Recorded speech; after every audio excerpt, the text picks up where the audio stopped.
Selamat pagi Bapak Ibu Saudara-saudara sidang jemaat Tuhan yang terkasih di dalam Tuhan kita Yesus Kristus. Di dalam anugerah Tuhan, pada pagi hari ini kita kembali beribadah kepada Tuhan bersama dengan keluarga kita di rumah masing-masing, dan juga kita bisa beribadah secara bersama-sama dengan jemaat yang segereja dengan kita. Pada saat ini, sebentar lagi kita akan mendengarkan kebenaran firman Tuhan. Namun sebelumnya, mari kita mempersiapkan diri kita. Mari kita masuk di dalam doa. Mari kita berdoa. Bapa dalam surga, terima kasih atas anugerah dan kebaikan serta kasih-Mu yang sungguh nyata dan melimpah dalam kehidupan kami. Di tengah-tengah kesulitan dan bahkan di tengah-tengah pandemi ini, kami boleh melewati waktu demi waktu, menempuh perjalanan yang Tuhan izinkan dalam hidup kami. Oleh karena Engkau mengasihi kami dan memberikan kami kekuatan, Tuhan, kami sungguh takjub akan anugerah-Mu. Kalau kami memikirkan dan merenungkannya, Engkau selalu memberi yang terbaik dalam kehidupan kami. Dan bukan hanya itu saja, Engkau menuntun kami seturut dengan rencana-Mu ya Tuhan. Pada kesempatan ini, di dalam kebaktian minggu hari ini, kami akan bersama-sama mendengarkan serta merenungkan kebenaran firman-Mu. Kami memohon anugerah-Mu ya Tuhan, dan kuat kuasa Roh Kudus, supaya memampukan kami untuk memahami kebenaran firman-Mu. Terima kasih ya Tuhan. Kiranya Engkau boleh menolong kami di dalam kami membaca firman-Mu, di dalam kami merenungkannya. Terpujilah Engkau ya Tuhan. Kami memohon Engkau melayakkan kami saat ini menerima berkat dari Engkau. Di dalam nama Tuhan Yesus kami berdoa. Amin. Bapak Ibu sidang jemaat yang terkasih, di dalam khotbah hari ini kita akan merenungkan dua bagian firman Tuhan yang terambil di dalam kitab Injil Matius pasal yang ke-7 ayat yang ke-12, dan juga di dalam surat Filipi pasal 2 ayat yang ke-3. Saya akan bacakan ayat firman Tuhan ini bagi kita sekalian. Pertama, Matius pasal 7 ayat yang ke-12. Beginilah firman Tuhan. Segala sesuatu yang kamu kehendaki supaya orang perbuat kepadamu, perbuatlah demikian juga kepada mereka. Itulah isi seluruh hukum Taurat dan kitab para nabi. Bagian yang kedua yaitu surat Filipi pasal 2 ayat yang ketiga. Saya bacakan lagi. Begini bunyinya. Dengan tidak mencari kepentingan sendiri atau puji-pujian yang sia-sia. Sebaliknya, hendaklah dengan rendah hati yang seorang menganggap yang lain lebih utama daripada dirinya sendiri. Demikian dua bagian firman Tuhan yang menjadi perenungan kita dalam kebaktian hari ini. Adapun tema yang sudah diberikan kepada saya untuk saya bahas, yaitu hormatilah orang lain. Bapak Ibu Saudara yang terkasih di dalam Tuhan, sadar ataupun tidak, kita melihat dan sering menemukan kecenderungan hati manusia ketika berurusan dengan kepentingannya. Saya mengamati dan mencatat dua hal kecenderungan hati manusia ketika itu berurusan dengan kepentingannya. Hal yang pertama adalah manusia cenderung menuntut keadilan. Menuntut keadilan, menuntut orang lain, menunaikan tugas dan tanggung jawabnya secara sempurna terhadap dirinya. Kalau ada seorang yang menjadi bos saudara-saudara, maka bos tersebut menuntut akan loyalitas, menuntut akan pelayanan, menuntut akan semua hal yang menjadi tanggung jawab akan bawahannya, supaya bawahannya itu tidak sekali-kali melakukan kesalahan di dalam ia memberikan pelayanan kepada bosnya. Kalau saudara-saudara terjadi kekeliruan, maka kita bisa menduga bahwa bos tersebut akan marah besar. Mengapa demikian? Karena memang kepentingannya terganggu, saudara-saudara. Ada orang juga yang menuntut keadilan dengan memberikan uraian yang selogis mungkin, saudara-saudara. Ia misalkan punya kepentingan supaya dihormati oleh orang lain, supaya kepentingannya juga tidak terganggu. Maka ia bisa menyusun argumentasi yang logis yang bisa diterima oleh publik. Saudara-saudara, di dalam menuntut keadilan itu juga bisa saja disampaikan dengan menarik simpati publik. Mungkin saja ia menyampaikannya dengan menangis sehingga orang itu terenyuh, orang lain itu menaruh simpati dan bertindak untuk memberikan sesuatu pelayanan atau sesuatu tindakan yang bisa memuaskan keinginan dari seseorang. Saudara yang saya kasih di dalam Tuhan, hal yang kedua adalah bagaimana orang bisa berurusan dengan kepentingannya dan memperjuangkannya. Hal yang kedua bisa dilakukan dengan cara apa? Bisa dilakukan dengan cara yang ekstrim. Artinya apa? Tadi kalau menuntut keadilan, yang kedua ini kebalikannya, menginjak-injak keadilan. Demi mulusnya kepentingan, demi mulusnya akan segala suatu harapan, maka tidak sedikit orang yang juga seringkali menghalalkan segala cara, apapun ditempuh, saudara-saudara, demi menyukseskan kepentingan diri sendiri. Saudara yang saya kasih di dalam Tuhan, mari kita berpikir sejenak. Kalau semua manusia di tengah-tengah dunia ini berjuang memperjuangkan kepentingannya sendiri, berjuang memperjuangkan akan apa yang menjadi harapannya sendiri berkaitan dengan konteks sosial, ketika ia berhadapan dengan orang lain, maka kita bisa bayangkan, saudara-saudara, masing-masing semakin tidak bisa dipungkiri, bisa mengancam diri orang per orang. Karena apa? Karena perjuangan kepentingan saudara-saudara. Saudara yang saya kasih di dalam Tuhan, di tengah-tengah pergumulan itulah, maka tidak heran para filsuf itu memberikan argumentasi untuk bisa mengatur etika sosial masyarakat. Tidak heran, saudara-saudara, para filsuf itu mengungkapkan kepada kita kalimat yang kurang lebih sama dengan apa yang dikatakan dalam Matius pasal 7 ayat yang ke-12 tadi. Mereka mengatakan bahwa kalau engkau ingin orang lain tidak melakukan sesuatu yang buruk kepadamu, maka jangan sekali-kali engkau melakukan yang buruk kepada orang lain. Saudara yang saya kasih dalam Tuhan, bukan hanya para filsuf, tetapi juga para rabi. Para rabi di dalam konteks pelayanan Yesus juga itu mengungkapkan hal yang sama. Dan bahkan saudara-saudara, mereka memberikan klaim bahwa kalimat yang menuntut orang lain harus bisa berbuat sesuatu yang positif terhadap sesamanya, itu saudara-saudara berasal dari kitab suci. Saudaraku yang saya kasih di dalam Tuhan, dalam hukum agama juga, agama secara umum, saudara-saudara, itu mengatur bagaimana sikap yang seharusnya ditunjukkan oleh seseorang terhadap sesamanya. Nah, hari ini kita akan belajar bersama-sama, saudara-saudara, di dalam Matius pasal 7 ayat yang ke-12. Itu sebetulnya ada dalam konteks besar, yaitu khotbah di bukit. Tuhan Yesus dalam khotbah di bukit menyinggung salah satu aspek yang penting ini, yaitu bagaimana kita berbuat sesuatu yang baik terhadap sesama. Saudara yang saya kasih di dalam Tuhan, Matius pasal 7 ayat yang ke-12 ini seringkali disebut sebagai kalimat yang secara hakikatnya itu telah menjadi pergumulan dan prinsip agung yang disampaikan oleh orang-orang bijak. Saudara yang saya kasih dalam Tuhan, memang kalau kita membaca secara tekstual, secara teks, nas ini menekankan tentang tindakan aktif terhadap orang lain, tetapi harus didasarkan pada standar keadilan. Nah, untuk memahami teks ini, saudara-saudara, supaya kita bisa mendapatkan akan makna secara komprehensif, maka kita perlu mempertimbangkan beberapa hal yang diungkapkan di dalam bagian ini. Saudara, saya akan bacakan sekali lagi Matius pasal 7 ayat yang ke-12 bunyinya demikian.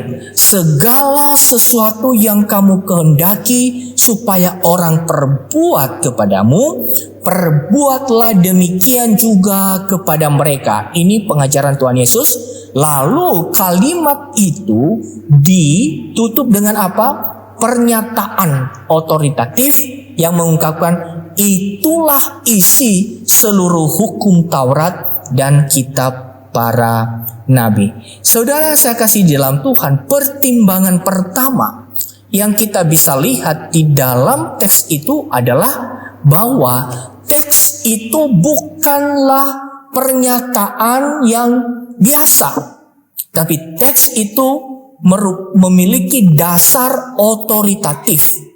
Memiliki dasar otoritatif yang kita bisa lihat dari frasa yang diungkapkan oleh Tuhan Yesus, seperti yang kita bisa lihat di dalam teks terakhir tadi. Itulah isi seluruh hukum Taurat dan kitab para nabi.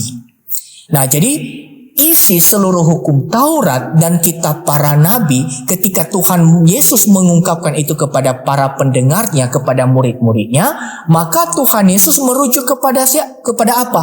Tuhan Yesus merujuk kepada perjanjian lama yang diakui oleh orang Yahudi sebagai firman Tuhan yang berotoritas. Jadi di sini Tuhan Yesus mau mengungkapkan kepada kita bahwa apa yang disampaikannya supaya orang itu bisa mempertimbangkan keadilan, bisa aktif di dalam menunjukkan kebaikan dan kasih kepada sesamanya, itu memiliki alasan yang kuat, memiliki dasar yang kokoh, memiliki alasan yang tidak bisa tergoyahkan. Bukan hanya memiliki alasan logis, tetapi memiliki alasan secara kebenaran firman Tuhan. Jadi kita lihat ketika Tuhan Yesus menyampaikan khotbah di bukit, saudara-saudara, memang banyak orang yang mendengarnya. Tetapi memang secara khusus pengajaran-pengajaran yang begitu indah, yang memiliki nilai tinggi itu, saudara-saudara, itu memang disampaikan kepada para murid. Jadi para murid yang mengikut Tuhan Yesus ingin diajar, ingin dipertumbuhkan imannya, ingin disampaikan supaya mereka bisa memiliki akan kehidupan baru di dalam kerajaan Allah. Dengan nilai-nilai kebenaran, baik itu yang mengatur bagaimana mereka mengasihi Tuhan, taat kepada Tuhan, bagaimana mereka kelak menghadapi penghakiman, bagaimana mereka juga berbuat baik terhadap sesama. Jadi saudara yang saya kasih di dalam Tuhan, kita belajar di sini bahwa ada dasar otoritatif. Dan kalau kita bicara konteks orang Yahudi, mereka memang memelihara kitab Taurat. Mereka juga menerima kitab nabi-nabi. Dan kalau kita lihat di dalam kitab Matius ini, Tuhan Yesus juga sudah pernah menjelaskan ketika orang bertanya kepadanya, apa sebetulnya hukum utama itu? Dan Tuhan Yesus mengungkapkan dan mendengungkan ulang apa yang sebetulnya pernah diungkapkan dalam kitab Musa. Kasihilah Tuhan Allahmu dan kasihilah sesamamu manusia. Maka oleh karena itu saudara-saudara, Tuhan Yesus tidak hanya mengajarkan prinsip umum, tetapi Tuhan Yesus meletakkan nasihat ini di atas dasar yang kokoh, yaitu firman Allah. Nah, kitab Taurat dan kitab Nabi, memang dalam kitab Taurat banyak sekali kita melihat akan berbagai macam hal yang menjadi pengajaran. Tetapi saudara-saudara yang saya kasih di dalam Tuhan, selain daripada kita mengasihi Tuhan, di dalam kitab Taurat kita lihat bahwa Tuhan menginginkan kita supaya mengasihi Dia dengan tulus, sekaligus juga supaya kita memperhatikan sesama kita. Atas dasar itulah saudara-saudara, ketika para nabi diutus oleh Tuhan di masa nabi-nabi, maka tidak sedikit nasihat, teguran para nabi disampaikan di eranya. Oleh karena apa? Oleh karena ketidakadilan. para pemimpin itu ditegur oleh Nabi. Para tua-tua ditegur oleh Nabi. Misalkan di dalam masa Yesaya, di dalam masa Hosea, di dalam masa Amos, saudara. Kita melihat orang-orang kaya itu menindas orang-orang miskin. Lebih jelas lagi di dalam kitab Amos, di dalam kitab Mikha, itu dijelaskan sebegitu gamblang, saudara. Betapa banyak pelanggaran tentang keadilan ini. Orang bersikap dengan semaunya saja terhadap sesamanya. Orang bisa menyalahgunakan otoritasnya secara bias demi menekan sesamanya. Orang bisa berbuat seenaknya, menyita akan barang-barang orang miskin, saudara. Dan orang mereka-rekakan. Dalam kitab Amos saya membaca, orang itu mereka-rekakan siapa lagi yang menjadi mangsa kita, yang kita hajar secara ekonomi. Saudara yang saya kasih di dalam Tuhan, maka Tuhan Yesus mengatakan bahwa ini dasar otoritatifnya itu adalah kitab Taurat dan kitab nabi-nabi. Nabi-nabi datang untuk memberikan teguran dengan berdasar pada apa? Pada hukum Taurat, pada kitab Taurat. Oleh karena itu saudara-saudara, kalau kita bicara tentang apa yang kita bisa lakukan terhadap orang lain, untuk menghormati orang lain, sebagai orang Kristen, sebagai orang percaya, itu memiliki dasar dan alasan yang teguh, yaitu firman Allah. Hal yang kedua, Bapak Ibu dan saudara-saudara yang terkasih di dalam Tuhan, pertimbangan yang kedua itu adalah pendengar yang diminta untuk taat itu adalah murid Yesus. Tadi saya sudah singgung sedikit, saudara-saudara, bahwa ketika khotbah di bukit ini disampaikan, maka para pendengar itu banyak, tetapi fokus pengajarannya itu adalah kepada para murid Yesus. Apa artinya ini bagi kita, Bapak Ibu saudara-saudara? Artinya adalah bahwa tuntutan yang diminta oleh Tuhan Yesus ini adalah tuntutan supaya kita bisa menunjukkan diri sebagai murid Yesus. Kalau kita adalah murid Yesus, maka kita harus secara aktif itu bisa membawa kebaikan, bisa menghormati orang lain, bisa memberikan keadilan kepada orang lain, saudara-saudara. Dan kita bisa melihat di sini alasan untuk melakukannya. Saya mengamati 3 alasan. Mengapa kita perlu menghormati orang lain? Mengapa kita perlu memberikan keadilan kepada orang lain? Mengapa kita perlu untuk juga menunjukkan kasih kepada orang lain? Hal yang pertama adalah oleh karena kita sudah memiliki kehidupan baru di dalam keselamatan oleh karena darah Kristus Yesus yang sudah tercurah di atas kayu salib dan kemenangannya mengalahkan maut di dalam kebangkitannya. Walaupun di dalam khotbah di bukit, saudara-saudara, kematian dan kebangkitan Kristus itu memang tidak disinggung. Tetapi ingat saudara-saudara, ketika kitab Injil Matius ini ditulis, itu kan sudah terjadi seluruh rangkaian keselamatan yang dikerjakan oleh Kristus, dan itu menjadi pengajaran kembali kepada jemaat mula-mula. Maka pengajaran Tuhan Yesus di dalam bagian ini itu sebetulnya juga ada kaitannya dengan kehidupan baru.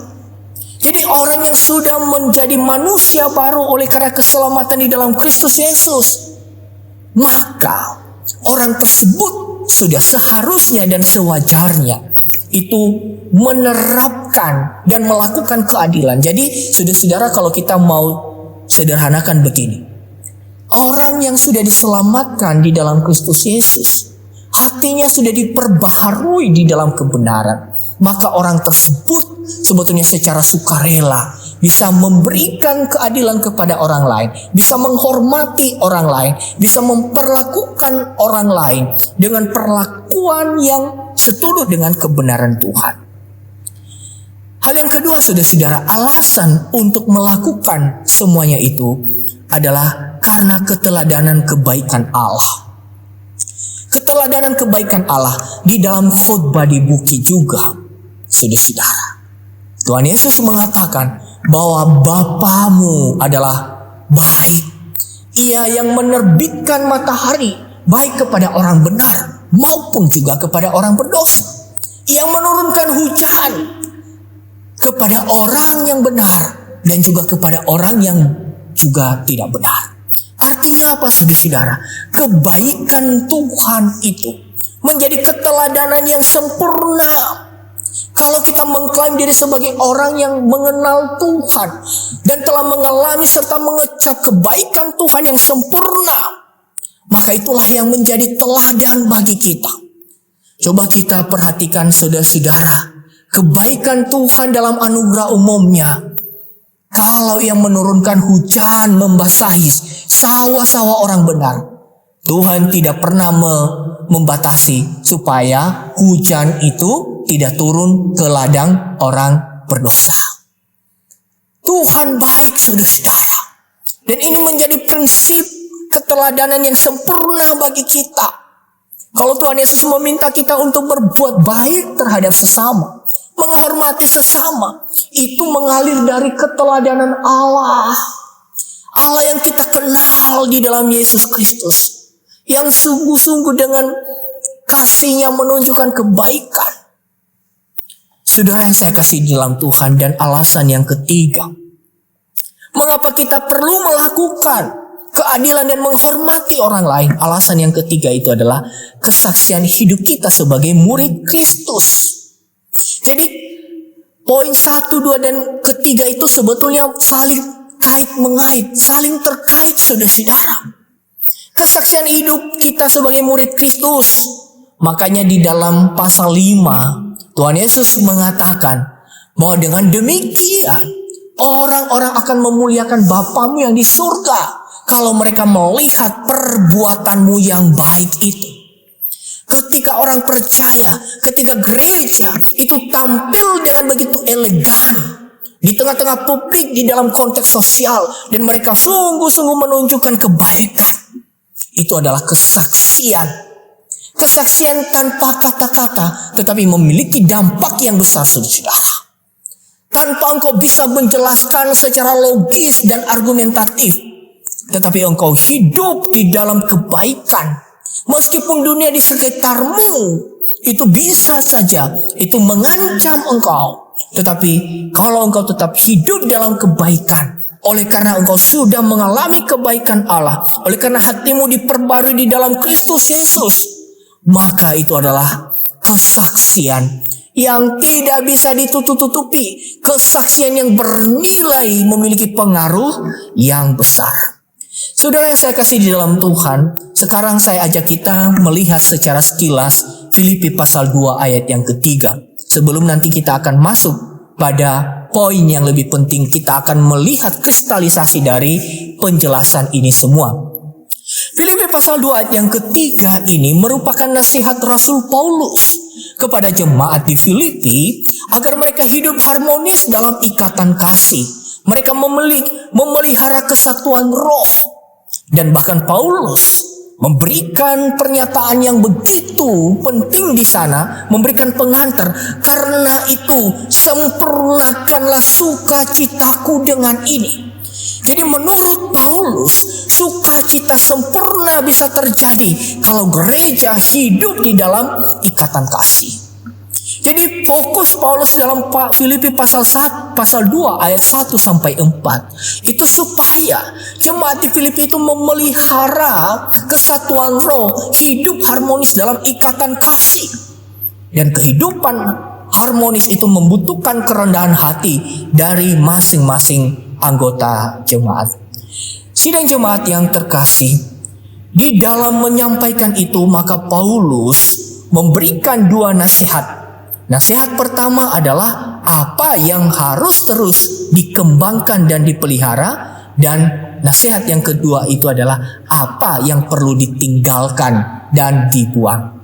Di dalam bagian ini, saudara-saudara, maka kita bisa menyimpulkan bahwa kesombongan itu adalah hal yang ditinggalkan dan dibuang. Makanya di dalam pasal yang kedua ayat yang ketiga itu adalah di sini dikatakan tadi, dengan tidak mencari puji-pujian yang sia-sia.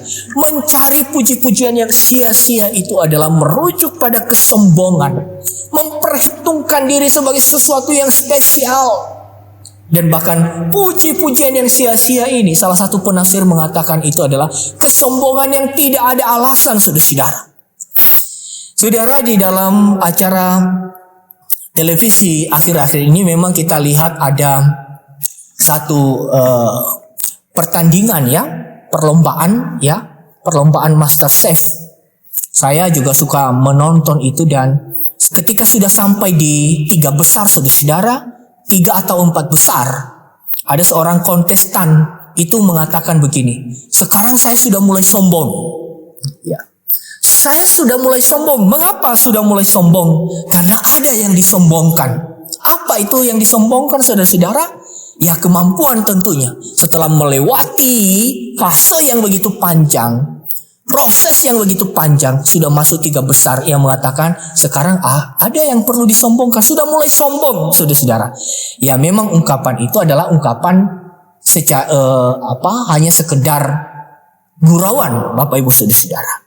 Tetapi di dalam teks yang dikatakan oleh Paulus ini justru lebih menarik. Mengapa menarik, saudara-saudara? Ada orang itu sombong, tapi tidak ada yang disombongkan, saudara-saudara. Makanya di situ dikatakan puji-pujian yang sia-sia. Sombong tapi tidak ada yang disombongkan itu sesuatu yang sangat berpengaruh, memecah belah persatuan. Nah, saudara-saudara, maka sebaliknya, hal yang kedua yang ingin disampaikan oleh Paulus, selain meninggalkan kesombongan, itu sebaliknya, jemaat itu harus memperhatikan kepentingan orang lain. Jadi memperhatikan kepentingan orang lain itu adalah mendorong terjadinya hidup harmonis dalam jemaat.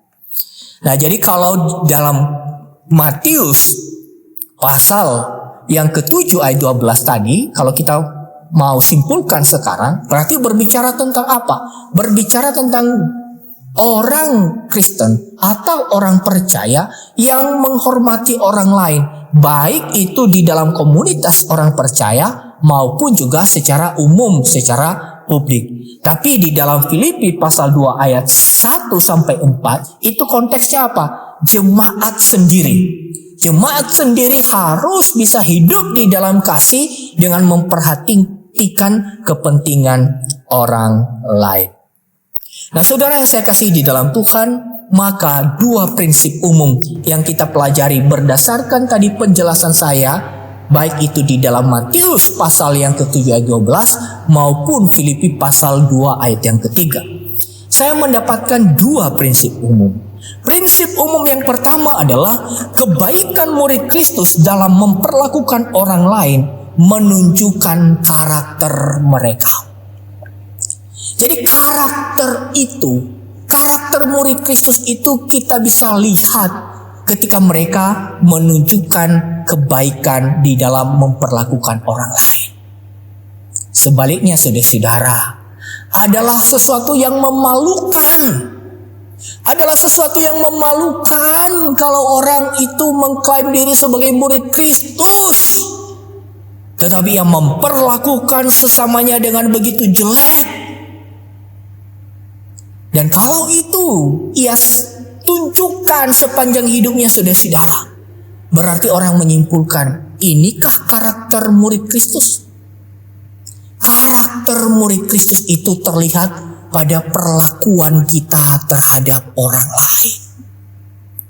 Karakter murid Kristus itu terlihat ketika kita mengasihi orang lain.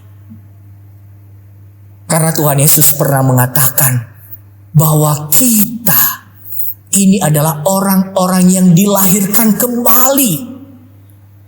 Tentu kalau kita adalah orang-orang yang sudah dilahirkan kembali, berarti juga karakter kita adalah karakter dalam kebenaran, dalam ketulusan.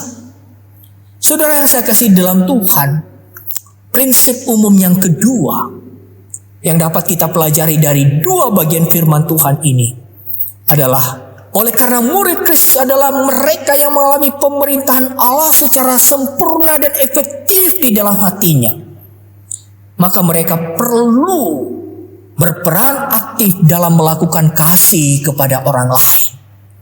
Sekali lagi, oleh karena murid Kristus adalah orang-orang yang telah mengalami pemerintahan Allah secara efektif di dalam hidupnya, maka mereka harus berperan aktif dalam melakukan kasih kepada orang lain. Berperan aktif, saudara. Meskipun gereja, orang percaya ada di pihak yang tidak baik-baik saja. Ada salah satu contoh yang bisa mencengangkan kita dan membuat kita takjub, saudara-saudara. Gereja mula-mula hidup di dalam penganiayaan, mengalami penganiayaan yang begitu hebat, tetapi mereka tetap menunjukkan kebaikan secara publik. Mereka tidak melakukan kudeta. Mereka tidak melakukan dobrakan-dobrakan secara politik untuk bisa menurunkan kaisar. Mereka tidak melakukan upaya-upaya agama untuk bisa juga menjelek-jelekan akan agama Yahudi. Mereka hidup di dalam kasih yang tulus. Mampukah kita, saudara-saudara, di tengah-tengah kesulitan itu kita bisa menunjukkan kebaikan?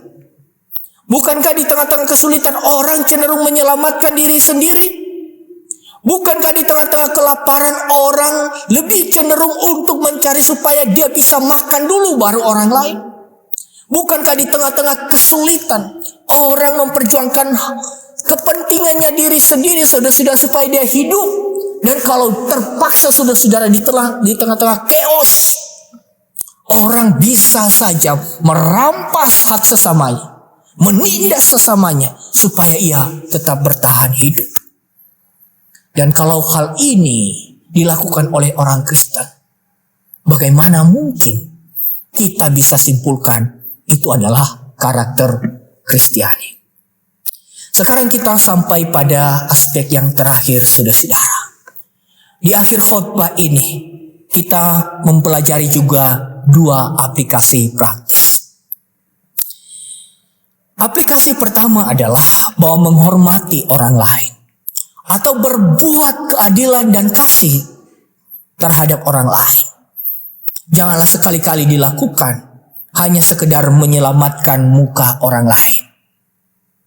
Saudara-saudara, dalam perbincangan saya dengan seseorang hamba Tuhan yang cukup senior, ia mengatakan kepada saya sebagai seorang hamba Tuhan yang masih muda. Tentu hamba Tuhan ini sudah cukup berpengalaman dalam pelayanan. Dalam perbincangan tersebut, ia berkata kepada saya, salah satu seni di dalam kita berhubungan dengan orang lain adalah selamatkan muka orang lain. Apa artinya menyelamatkan muka orang lain? Kalau orang lain itu memang sungguh-sungguh berbuat salah, ya jangan lagi perjelas di depan publik kesalahannya lalu dibeberkan secara detail lalu ditambah bumbu-bumbu. Saudara-saudara, memang kadang ada terjadi seperti itu.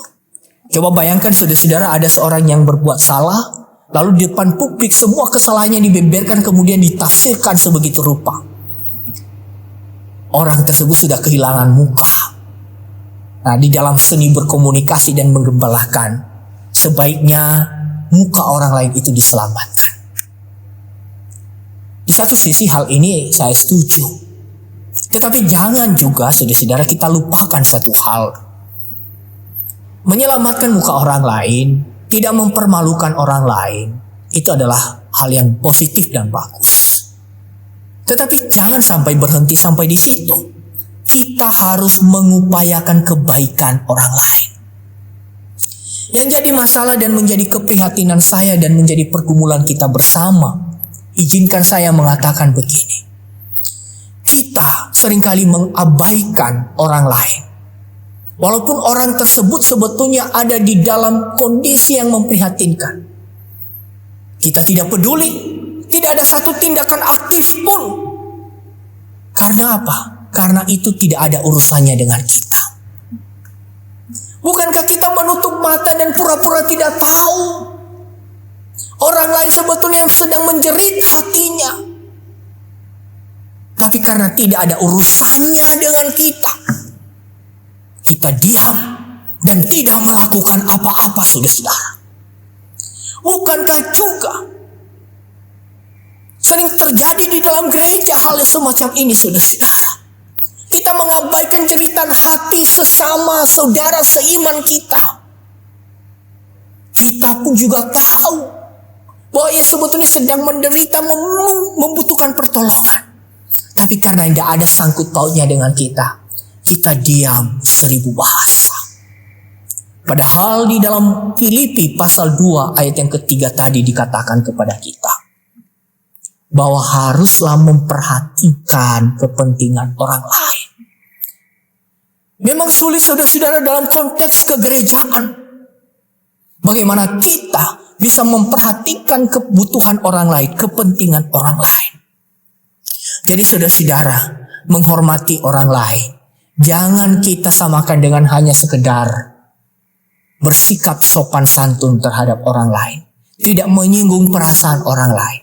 Tapi saya mau katakan sekarang bahwa berdasarkan firman Tuhan yang kita baca hari ini, yang kita pelajari hari ini, menghormati orang lain itu adalah berperan aktif mengupayakan kebaikan untuk orang lain.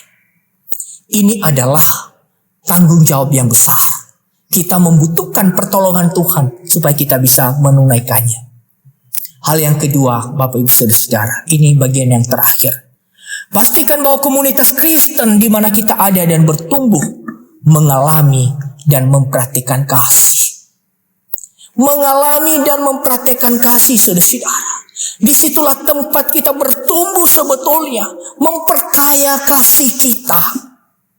Saudara, saya pernah mengatakan begini, untuk berbuat baik terhadap orang yang baru kita kenal, itu adalah sesuatu yang gampang bagi kita, bukan? Tapi untuk terus-menerus berbuat baik terhadap keluarga kita yang setiap hari bertemu dengan kita, komunitas kita yang setiap hari bertemu dengan kita, itu adalah butuh pergumulan. Coba saudara-saudara, pikirkan dan renungkan kata-katamu terhadap orang yang baru engkau kenal. Sopan santun bukan? Baik bukan? Begitu ia datang, engkau menyambutnya, saudara-saudara. Engkau memperlakukannya secara spesial. Tapi coba nilai, renungkan apa yang engkau lakukan dalam keluargamu. Coba nilai dan renungkan kembali, evaluasi kembali dan lihat kembali apa yang engkau lakukan dalam gerejamu. Kalau di dalam gereja kita tidak mempraktekkan kasih, bahkan kita cenderung untuk menjatuhkan, saling menggigit satu dengan yang lain dalam gereja. Bohong semua apa yang kita bisa lakukan terhadap orang lain yang sekali saja bertemu dengan kita dan kita menunjukkan sikap yang manis. Itu semuanya tidak ada gunanya, busuk semuanya, saudara-saudara. Makanya Paulus memberikan peringatan yang begitu keras kepada jemaat. Hai jemaat, janganlah engkau itu memelihara kesombongan yang sia-sia. Peliharalah damai sejahtera dalam ikatan roh, ikatan kasih. Kepada jemaat di Galatia, Paulus katakan, janganlah engkau saling menggigit satu dengan yang lain. Karena Paulus prihatin bahwa di dalam gereja bisa saja terjadi tragedi-tragedi yang membuat dampak yang besar. Karena masing-masing sepertinya merasa bosan terhadap sesamanya. Padahal komunitas gereja adalah komunitas yang dibangun sendiri oleh Kristus dan ia ingin kasih hadir di sana. Saudara yang saya kasih dalam Tuhan, maka saya mau sampaikan lagi kepada kita, mau menegaskan hal ini, bahwa kita perlu memastikan bahwa komunitas Kristen di mana kita ada dan bertumbuh itu mengalami kasih dan tetap bertumbuh di dalam mempraktekkan kasih. Saudara-saudara, kita memohon kepada Tuhan supaya apa yang kita dengar hari ini kita mampu untuk melakukannya. Karena dengan kita mampu melakukannya, karakter Kristiani kita bisa semakin terlihat dan kesaksian hidup kita untuk meneladani Bapa yang Maha Baik itu semakin juga nyata di tengah-tengah dunia ini dan di tengah-tengah pergaulan, di tengah-tengah komunitas kita. Tuhan memberkati kita sekalian. Amin. Mari kita berdoa sekali lagi. Bapa dalam surga, terima kasih atas firman yang kami sudah dengar hari ini. Kami memohon kiranya Roh Kudus yang boleh memampukan kami untuk melakukannya dalam hidup kami. Supaya kesaksian hidup kami itu boleh memberkati orang lain. Terpujilah Engkau ya Tuhan. Di dalam nama Tuhan Yesus kami sudah berdoa. Amin.